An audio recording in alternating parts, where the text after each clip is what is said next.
Telepon lagi siang tidak dijawab. Oh, berarti lagi berjamaah ini sholat duhur. Asar ditelepon lagi, belum dijawab. Oh, ketinggalan HP-nya ini pasti. Begitu masuk WhatsApp teman, saya lihat suamimu bonceng cewek, cantik betul. Oh, berarti dia lagi nge-grab. Enak perasaan toh. Kalau sangka buruk, Allah tidak pernah bahagia. Ada orang suami istri pak, sudah 5 tahun tidak punya anak. Begitu tahun ke-6, dia ke dokter. Periksa sama dokter, kata dokter, alhamdulillah ibu sudah terlambat 2 bulan. Senang dia telepon suaminya, bang, alhamdulillah saya sudah terlambat 2 bulan. Kata suaminya, alhamdulillah, tapi dek jangan cerita ya, malu lagi nanti kalau tidak jadi. Baik bang, rahasia berdua bang, oke. Beberapa hari kemudian datang petugas PLN. Assalamualaikum. Waalaikumsalam, kata istrinya. Siapa ya? PLN. Kenapa pak? Ibu terlambat 2 bulan. Kenapa bisa dia tahu saya terlambat 2 bulan ini? Langsung dia sangka buruk kepada suaminya. Ini pasti ini lagi si gendut ini kurang ajar ini. Sudah dikasih tahu jangan cerita, malah dia cerita. Datang suaminya, assalamualaikum sayang. Apa sayang? Kau pembohong. Apalagi maksudmu? Kenapa itu PLN tahu? Ini kan rahasia berdua. Bukan saya. Bohong. Suaminya marah bu. Dia pergi ke PLN. Ada apa kau tahu istri saya terlambat 2 bulan? Apa urusanmu? Dia bilang, ada catatannya pak. Ini terlambat 2 bulan. Ada apa kau catat? Hapus itu. Boleh pak dihapus, tapi bapak bayar dulu. Kalau saya tidak mau bayar, ya terpaksa punyanya bapak diputus. Kalau punya aku diputus, apa dia pakai istriku di rumah? Ya terpaksa pakai lilin pak. Ini sangka buruk. Makanya jangan pernah sangka buruk. Adik-adikku polisi sekalian, jangan kau sangka buruk. Allah pasti kasih yang terbaik. Kenapa sudah saatnya saya Kapolres? Belum tahu. Allah tahu bahwa nanti kalau kau Kapolres saat ini, pasti kau jadi masalah. Kenapa saya belum jenderal? Teman saya sudah pada jenderal. Allah tahu bapak belum mampu pikul itu bintang. Sangka baik. Tidak ada orang yang bahagia kalau dia sangka buruk. Pekerjaan ini sangka baik. Kenapa saya tiba-tiba dimutasi non job? Allah tahu itulah yang terbaik. Kalau ini dibaik pak, semua akan jadi baik. Tidak pernah kita sangka buruk, pasti hati tenang. 2014 kan saya ikut juga pilih wali pak jenderal. Kalah tidak, cuma yang menang lebih banyak suaranya. Itu namanya sangka baik. Allah tahu dasar, tidak usah kau jadi pejabat. Kalau kau jadi pejabat setengah mati kau hormat. Datang Kapolres, siap komandan. Datang Pak Jenderal, siap Pak Jenderal. Datang Gubernur, siap Pak Gubernur. Setengah mati kita hormat. Sekarang saya jadi ustadz. Dia yang hormat sama saya. Jangan pernah sangka buruk, sangka baik. Ini orang sangka buruk, penyakit hati. Yang kedua, mohon maaf, jangan marah Pak ya, jangan marah. Ini gunanya dakwah. Apa itu? Sombong. Kita ini yang di dalam sebagai anggota reskrim punya potensi sombong. Tidak berarti otomatis ya, punya potensi. Ada peluang. Sombong. Apa itu sombong? Pakai barang mewah? Belum tentu. Bapak punya rezeki pakai baju krokodil, cap buaya. Itu rezekinya bapak pakai. Cap buaya yang katanya kalau palsu buayanya kepalanya menghadap keluar.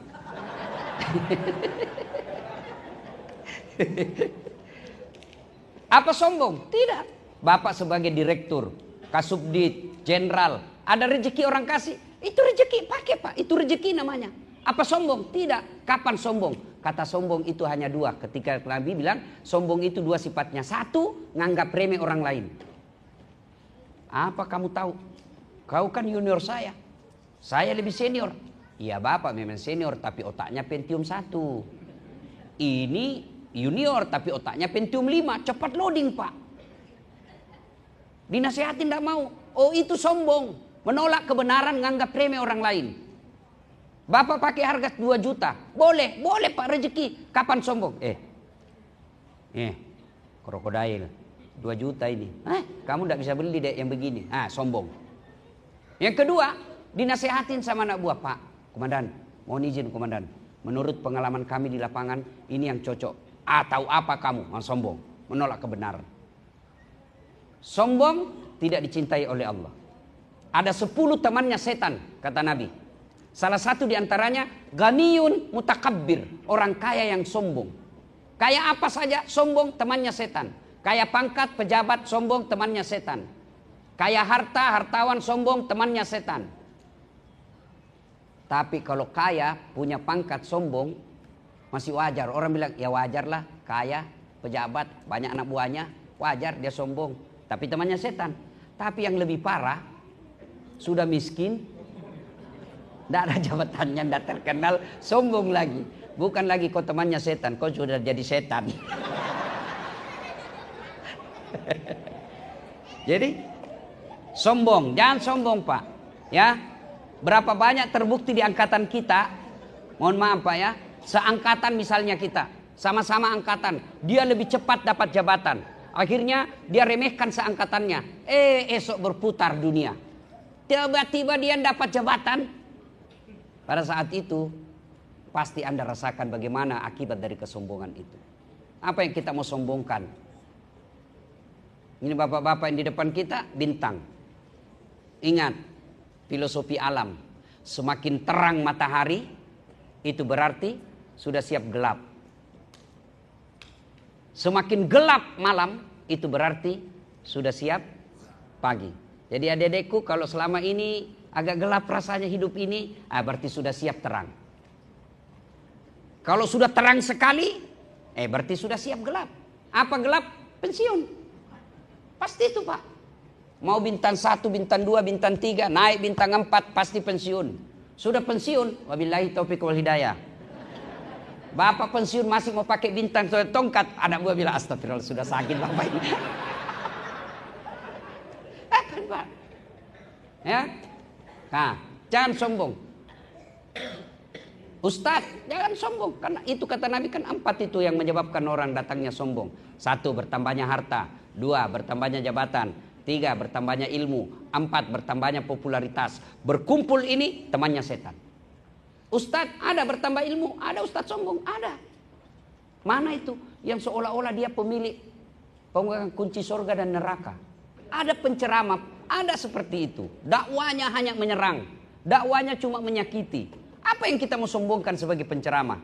Saya selalu bilang, apa sih kehebatan saya saat latih? Tidak ada hebatnya saya kecuali karena ada penonton. Bayangkan kalau saya ceramah di sini tidak ada penonton. 2 jam berapi-api saya di sini hebat memaparkan, dan nonton lewat kabar reskrim. Sudah lama sakit itu anak. Jadi jangan sombong. Hanya 1 yang boleh sombong, Allah Subhanahu wa taala. Kenapa? Malah salah satu nama Allah itu namanya Asmaul Husna, Al-Mutakabbir, yang maha sombong. Kenapa? Karena hanya Allah yang tak terbatas. Kalau kita semua terbatas, Pak. Ya, nih yang kedua, sombong. Yang ketiga, sebelumnya, puncak kesombongan itu, puncak kesombongan melalaikan sholat. Saya kasih contoh, bapak-bapak. Ibu-ibu, apa anggota tubuh kita yang paling terhormat? Apa Pak? Kepala. Bapak bercanda sama saya, pukul pantat masih senyum Pak. Dorong perut saya masih senyum. Pundak saya Bapak petupuk masih senyum. Tapi jangan coba-coba dorong kepala saya Pak. Kenapa? Harga diri. Apa yang paling hina di anggota tubuh kita? Kaki. Bapak kasih saya duit pakai kaki. Dasar 5 juta. Biar saya miskin bos, jangan kau hina saya. Kenapa? Kehinaan ada pada kaki. Tapi ketemu dengan Allah, kepalamu yang hebat, yang mulia ini, rendahkan seperti hinanya kakimu. Kenapa? Kau ketemu dengan Allah. Maka puncak kesombongan seorang manusia ketika dia tidak sujud. Saya biasa terharu lihat seorang jenderal dengan pakaian rapi, lengkap bintang, sujud di hadapan Allah. Jenderal tidak ada artinya ketika berhadapan dengan Allah Subhanahu wa taala. Maka adik-adikku sekalian anggota Polri, kalau kalian mau naik pangkat, sering-sering sujud kepada yang mengatur. Nggak usah cari muka sama jenderalmu. Kau cari muka sama jenderal capek. Capek. Apalagi mau sekolah, cari muka kiri kanan, nggak usah.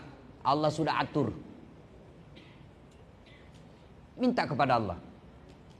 Saya kasih gambaran paling gampang deh ini. Di sini para jenderal kan punya ajudan. Ya kan, adik-adik? Nah, ada ajudannya semua ini pada jenderal. Begitu jenderal panggil ajudan, ajudan, itu ajudan biar lagi duduk makan kacang, lompat dia, Pak. Siap komandan. Kalau perlu dia telan itu bulat-bulat itu. Padahal ini para jenderal ada pensiunnya, ada mutasinya, takutnya anggotanya samanya. Ada enggak di sini ajudan dipanggil? Ajudan, tunggu dulu jenderal. Wah. Ajudan, Bapak enggak lihat sisimu. Wah. Hebat betul, Pak. Iya toh? Lalu kenapa Zat yang Maha Kuasa memanggilmu? Hayya 'alas shalah. Apa jawaban kita? Tunggu. Cukup panggilan Allah satu kali? Tidak, dia ulang itu 2 kali. Hayya 'alas shalah. Sini. Belum datang, dia panggil lagi. Ditingkatkan panggilan Allah menjadi lebih mulia. Apa panggilan Allah yang ketiga kalinya? Hayya 'alal falah. Ada tahu itu hayya 'alal falah? Sini saya kasih kamu yang kamu minta. Itu makna hayya 'alal falah. Saya berikan kamu kemenangan. Ya Allah, kasih saya tempat yang baik. Ya Allah, wujudkan cita-citaku. Ya Allah, tambahkan hartaku. Allah dengar. Sini kalau gitu. Hayya 'alal falah itu maknanya sini saya kasih kamu apa yang kamu minta. Tapi apa jawaban kita? Tunggu. Lagi meeting. Tunggu. Komandan aja kita tidak mampu katakan tunggu. Ini hebatnya, Tuhannya disuruh nunggu. Dari subuh sampai isya suruh nunggu, tidak datang-datang. Wajar. 20 tahun kau jadi anggota Polri tidak bisa lepas dari kredit. Datanglah kepada Allah, sholat. Daripada cari muka, tidak usah jawab saya, tidak usah jawab. Dalam hati saja. Ketika bapak-bapak ingin hajat besar, pernah tidak melakukan sholat tahajud 40 malam berturut-turut? Itu aja dulu. Ketika mau sekolah, mau naik pangkat, mau dapat jabatan yang kita anggap baik, pernah enggak sholat tahajud 40 malam berturut-turut? Enggak usah 40 deh, 10 malam aja dulu. Pernah enggak kita minta? Allah katakan sini, ud'uni astajib lakum. Itu kata Allah. Mari sini berdoa sama saya kasih kamu apa yang kamu mau. Itu janji Allah dalam Quran. Ud'uni astajib lakum. Minta sama saya kasih kamu. Dan Allah kalau kasih pasti yang terbaik. Ini soal minta, doa. Selesai sholat subuh, Nabi balik. Assalamualaikum warahmatullahi wabarakatuh. Assalamualaikum warahmatullahi wabarakatuh. Nabi balik kepada seluruh sahabat. Saudara-saudara sekalian, ada enggak tadi malam yang bermimpi? Tidak ya Rasul. Kata Nabi, saya mimpi semalam. Saya dibawa masuk ke dalam surga. Dalam surga saya diperlihatkan ada hamba Allah dikasih hadiah oleh Allah. Ini hadiah ya fulan. Lalu orang ini berkata, ya Allah banyak sekali ini kau berikan kepadaku. Supaya gampang dimengerti saya kasih ilustrasi, gambaran. Pahalanya cuma 5, Allah kasih 50. Pahala saya cuma 5, kok 50 ya Allah? Banyak sekali ini. Apa jawaban Allah? Wahai hambaku, ketahuilah itulah doa-doamu yang tidak saya kasih ke waktu di dunia. Karena saya tahu apa yang kamu minta tidak baik. Dari kisah ini sesungguhnya kita bisa pahami bahwa doa itu pasti semua dikabulkan. Cuma cara mengabulkannya caranya 4. Allah mengabulkan doa itu 4 cara. 1, minta Allah kasih, namanya taufik. Ya Allah, mudah-mudahan tahun ini saya jadi Kapolda. Seperti Dirk Pitum kan? Jadi Kapolda di Sulsel. Taufik namanya itu. Kesesuaian apa yang kita mau dengan apa yang Allah mau. Itu namanya taufik. Yang kedua, Allah kasih tapi ditunda. Contoh, Nabi Zakaria minta anak, usianya 21 tahun. Ya Allah berikan saya keturunan, 21 tahun umurnya. Kapan Allah kasih? 90 tahun. Berapa jaraknya itu? Dari 21 ke 90. 69 tahun. Nabi Adam ketika diusir dari sorga, satu di India, satu di Irak. Adam di Irak, Hawa di India. Berdoa supaya dipertemukan. Berapa tahun baru Allah kabulkan? 200 tahun baru Allah perkabulkan di Saudi Arabia di Jabal Rahmah. Itu Nabi Pak. Nabi Yunus masuk dalam perut ikan, minta dikeluarkan. Berapa lama baru dikabulkan? 40 hari Pak. Itu Nabi, para Rasul, tidak ada dosanya. Kita tukang tipu. Istri aja kita tipu. Tidak ada deh, tidak ada duit biar baunya tidak ada. Begitu teman selingkuhnya, gampang deh, tenang aja. Berdoa malam mau dikasih besok, pret. Itu Nabi. Allah kabulkan tapi ditunda. Yang kedua, bentuk pengabulan doa Allah. Allah kabulkan tapi dalam bentuk lain. Saya minta waktu itu akabri. Allah kabulkan jadi ustadz saja.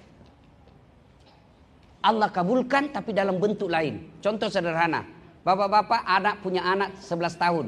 Minta dibelikan motor besar. Dibelikan tidak? Tidak. Apa karena tidak sayang? Justru karena sayangnya tidak dikasih. Kenapa? Bahaya kalau. Nah, saya tidak belikan kau motor. Nah, saya belikan kau laptop. Allah kasih dalam bentuk yang lain dan lebih bermanfaat. Yang keempat, Allah kabulkan tapi nanti di akhirat. Maknanya semua doa pasti Allah kabulkan. Nah, Bapak, saudara-saudara sekalian, kesombongan puncaknya adalah melalaikan sholat. Nah, berikutnya penyakit hati yang berikutnya adalah hubbi aklil haram, suka memakan barang haram. Itu penyakit hati yang biasa kita tidak sadari. Apalagi masuk setan, bisik, sudah, kau punya hak itu, sudah kan kau bantu, sudah betul itu setan Pak.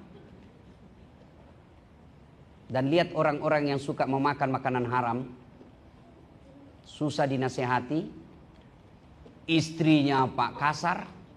Jadi kalau ada istri di rumah susah dinasehati, dan dia lebih pengawasannya kala-kala propos, baru datang kita HP aja, bukannya tanya apa mau makan sayang, mana HPmu. Salah satu indikasi terlalu sering istri kita dikasih makan uang haram.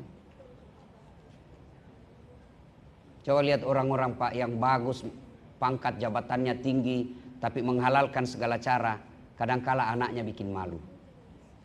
Percayalah Pak, tidak mungkin Allah haramkan sesuatu kalau memang itu ada faedah. Ada nikmat yang dimiliki seorang polisi yang kami tidak miliki. Apa itu? Nikmat baju coklat. Saya itu selalu marah kalau di medsos kalau ada orang bilang parcok. Saya ini kan digelari Pak, ustadznya polisi. Di medsos itu kan saya selalu dibilang kalau membela polisi, sudah dapat tuh ustadz. Dibilangi ustadz plat merah, ustadz polisi. Kenapa? Padahal saya coba bandingkan di YouTube Pak. Satu-satunya ustadz yang digelari gaspol di polisi, Dasat Latif Pak. Coba lihat Pak. Kenapa? Karena saya mau mengajak para polisi masuk surga. Kalau saya mau ajak masuk surga. Kenapa Ustadz? Karena saya bisa ceramah dengan tenang karena diamankan oleh polisi. Mana bisa kita ceramah kalau Kantipmas sudah tidak aman? Dan saya bisa ceramah lancar perjalanan karena polisi lalu lintas. Macet jalan Pak, saya baca Yasin, tidak gerak-gerak mobilku. Saya tambah ayat kursi, makin macet. Tapi begitu datang polisi lalu lintas, lancar Pak. Maka sebaik-baik kita jadikan nikmat baju coklat. Apa maksudnya Ustadz? Saya Pak, bapak-bapak polisi, boleh pakai peci begini, boleh Pak. Bapak pakai gamis begini, boleh. Pakai sarung begini, boleh Pak. Malah orang senang, kombes itu. Tapi penampilannya kayak mubalik, mantap. Tapi coba kalau saya pakai bajunya Bapak. Ditangkap saya Pak, polisi gadungan. Itulah nikmatnya jadi polisi. Nikmat yang kami tidak bisa. Dalam jabatan Pak. Ini tidak apa-apa saya sampaikan. Supaya koreksi buat kita. Dalam jabatan sipil tidak boleh masuk di Mabes Pak. Tidak ada Pak, doktor di bidang pemerintahan jadi Kapolres. Tidak mungkin. Tapi polisi berapa banyak masuk di bidang-bidang sipil. Dirjen, irjen. Itu semua nikmat dari Allah. Tapi kalau kita tidak syukuri, maka muncullah ini opini, ayo reformasi Polri. Kalau reformasi Polri Pak, wabillahi taufiq wal hidayah. Ini kan saya baca di medsos. Brimob rencananya mau dimasukkan ke kementerian ini. Lalu lintas dimasukkan ke Kementerian Perhubungan. Tidak diberikan lagi penyidikan. Kalau ini terjadi, wassalam. Nanti Bapak disamakan Satpol PP.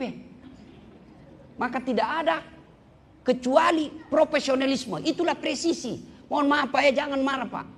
Karena kalau tidak disyukuri ini di jabatan, maka Allah akan cabut nikmat itu. Kalau sudah dicabut, kita sendiri yang rugi. Tapi kapan polisi presisi, maka pekerjaan Bapak polisi di dunia, polisi pula di akhirat kelak. Nah, ini gunanya pengajian. Supaya ada evaluasi, supaya hati kita baik. Karena waktu terbatas. Nah, banyak sekali penyakit hati, tapi tidak usah dijelaskan. Nah, sekarang kita periksa. Oh, ini kena saya satu. Oh, ini saya kena semua. Kalau udah kena semua, apa kata Allah? Wala tai'asu min rauhillah. Jangan kau putus asa. Kalau sudah kena, jalannya apa? Bertobat. Hebatnya itu bertobat, beda manusia. Bapak salah sama saya, datang ke saya, maafkan saya dah saat. Oke, saya maafkan kau, tapi jangan kau lewat depan rumahku. Masih ada syaratnya. Tapi Allah, kita salah, apa kata Allah? Innallaha yuhibbut tawwabina. Saya cinta kepada hambaku yang bertobat. Supaya setan tidak masuk, supaya cara bertobat, manfaatkan ini agama.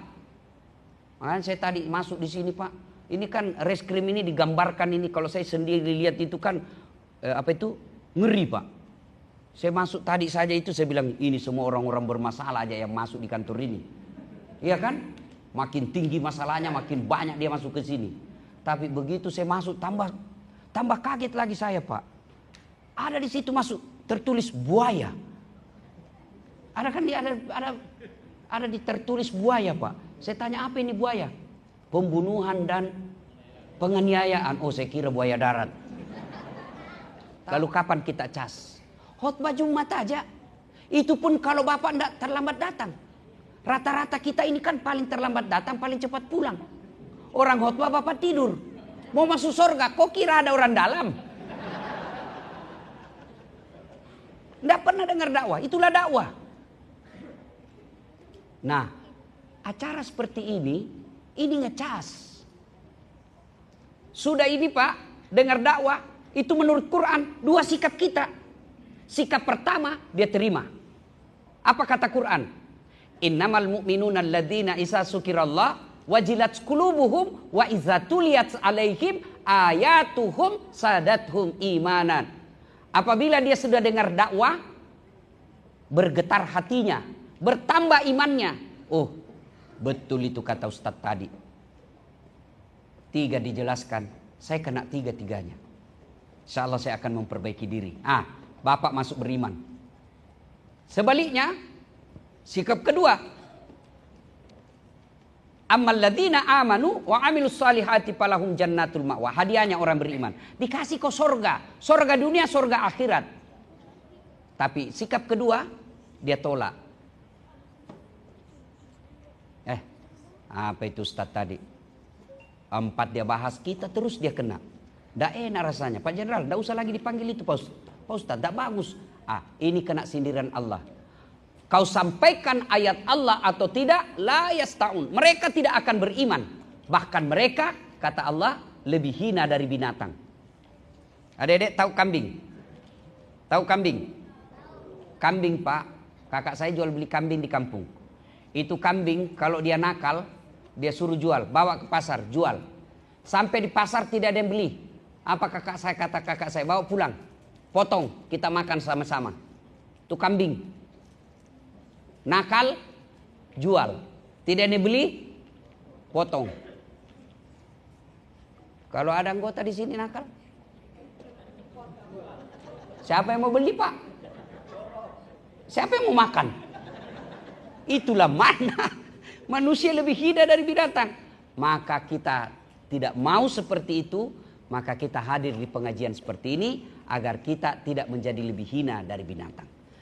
Pada akhirnya kita bersyukur kepada Allah Subhanahu wa taala.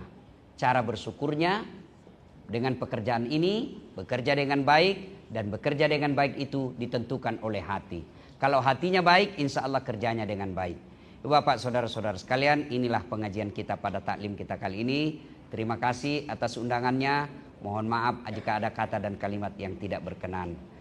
Saya juga atas nama masyarakat Sulawesi Selatan, tadi dibilang Pak Kabar Reskrim, Ustadz datang menjemput Kapolda. Nah, insya Allah selamat datang di Sulawesi Selatan, yang orang bilang negeri para petarung. Orang Sulawesi Selatan itu Pak tidak berbasa-basi dengan mulut. Makanya dalam budaya Sabang sampai Merauke, Bugis Makassar tidak punya budaya pantun. Pulau Sumatera, Pulau Kalimantan ada pantun. Misalnya dia mau melamar anaknya, orang, aku melihat ada bunga di taman. Bunga itu sudah siap untuk dipanen. Itu maknanya ada anak gadis yang mau dilamar. Kalau orang Sulawesi tidak, Pak Jenderal. Dia bilang, sudah besar anakmu ya? Kasih menikah dengan anakku, cocok ini. Nah, itu orang Bugis begitu dia Pak. Nah, mungkin ini juga, coba kalau Pak Jenderal besok sampai ke Sulawesi, di Sulawesi itu coba lihat rumah makannya Pak, tidak ada itu yang di belakang. Rumah makannya pasti di depan dapurnya. Semua dapur di depan Pak. Coto, konro, sop saudara, palu bara, palu mara, palu kaloa, semua di depan. Itu artinya apa? Apa yang dihidangkan tidak pakai sembunyi-sembunyi. Bapak boleh lihat. Dalam senjata rahasia, senjata Bugis namanya badi. Orang Makassar bilang badi, orang Bugis bilang pat tepi. Di sini dia simpan Pak. Kalau mungkin yang lain di belakang. Orang Bugis sini Pak. Kalau dia bilang saya suka, dia suka. Biar dia bersahabat 10 tahun. Kalau sahabatnya tiba-tiba jelek langsung dia bilang, jangan kau begitu. Berkelahi kita itu. Nah, dia di sini. Ada orang bilang di Medan sumbu pendek. Kalau di Sulawesi Selatan tidak pakai sumbu. Ya. Saya ini sebagai pemberitahuan awal kan. Tapi jangan Bapak cemas Pak. Tapi begitu Bapak datang dan baik, orang lebih baik lagi. Sportif itu orang Sulawesi. Tanya teman-teman yang pernah tugas di Sulawesi Selatan. Kalau orang Sulawesi bilang, di mana rumahnya Dasat? Sana. Orang biasa bilang kasar. Tidak, itu sportif Pak. Ini penunjuk namanya. Kalau orang Sulawesi suruh masuk makan. Tabe, terbuka semua Pak. Tidak ada ditutup. Tapi kalau dia tidak sunnah Pak, dia ngomong. Tapi romantisnya laki-laki Bugis bukan di mulut. Tapi romantisnya dari perlakuan. Tidak ada itu orang Bugis, suaminya dulu haji baru istrinya. Tidak. Pasti istrinya dulu. Tidak ada orang Bugis, suaminya pakai emas, istrinya tidak. Tidak. Istrinya dulu, romantis. Romantisnya tidak ada kata sayang-sayang. Tidak. Saya sendiri yang selalu menganjurkan, ayo romantis kepada istri. Saya tidak romantis Pak. Tidak bisa saya, kayaknya keluh milik saya kalau bilang sayangku. Aduh, geli sekali saya rasa Pak. Insyaallah saya sebagai pendakwa di Sulawesi Selatan siap untuk bekerja sama membantu Pak Jenderal. Filosofi orang Bugis, pipos, padaidi, padaelo, sipatuo, sipatokong, mali, siparape, malilu, sipakainga, cek deta, megai bagi-bagi. Itu artinya begini, padaidi, padaelo, sama-sama kita Pak, sama kita. Padaelo, sama rasa. Bapak tidak senang dibohongi, saya juga begitu. Bapak tidak senang ditipu, saya juga begitu. Ya, sama rasa namanya. Sipatuo, ayo kita saling menghidupi. Sipatokong, ayo kita saling mendukung. Mega, cek deta, sedikit, ya masing-masing sedikit. Kalau banyak, kita bagi banyak-banyak. Nah itu, kalau itu dipegang insya Allah. Pada prinsipnya semua sama. Di mana-mana saya ketemu orang Bugis Pak. Saya pergi ke Singapura, ada Bugis Street. Saya pergi ke Malaysia, Sabah, Sarawak. Pak Jenderal kan pernah tugas di Tarakan, situ banyak orang Bugis. Begitu saya masuk penjara, banyak juga orang Bugis Pak. Demikian, mudah-mudahan ada manfaat. Sebelum kita akhiri, mari kita berdoa. Kita awali dengan mengirimkan suratul Fatihah kepada Rasulullah Muhammad SAW.